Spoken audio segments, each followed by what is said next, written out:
আসসালামু আলাইকুম বন্ধুরা, কেমন আছো তোমরা? আবারও চলে আসলাম তোমাদের সামনে আরও একটি ছোট্ট ভিডিও নিয়ে।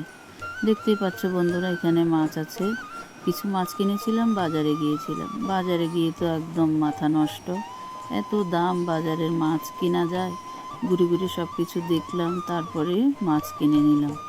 মাছ কেনা, তারপরে সেখানে যাক ভাগ্য ভালো যে এখন বর্তমানে মাছ কাটার ব্যবস্থা আছে, ওখান থেকে মাছগুলো কেটে নিয়েছি। কিছু পেমেন্ট করতে হয়েছে, তো মাছগুলো কেটে নিয়ে আসছি।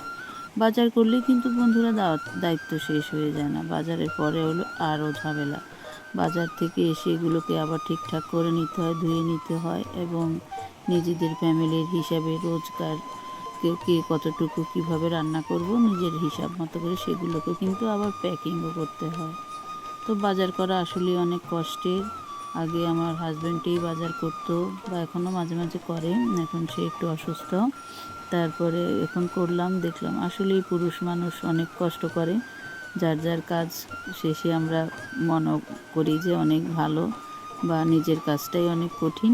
আসলে তাই নয়, পুরুষরাও আসলে অনেক কাজ করে, এটা বলার অপেক্ষা রাখে না।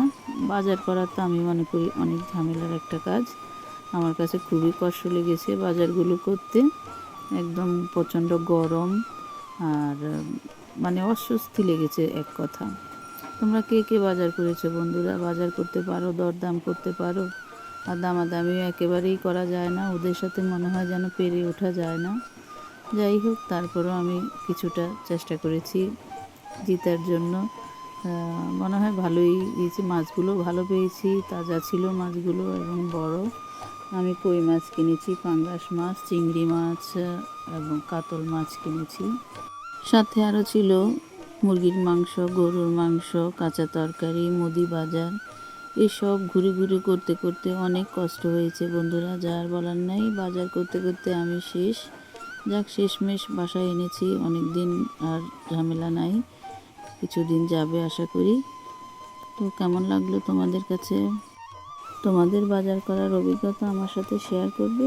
আমার অভিজ্ঞতা তো একেবারেই খারাপ।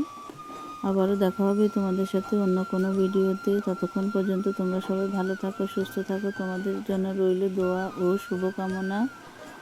খোদা হাফেজ।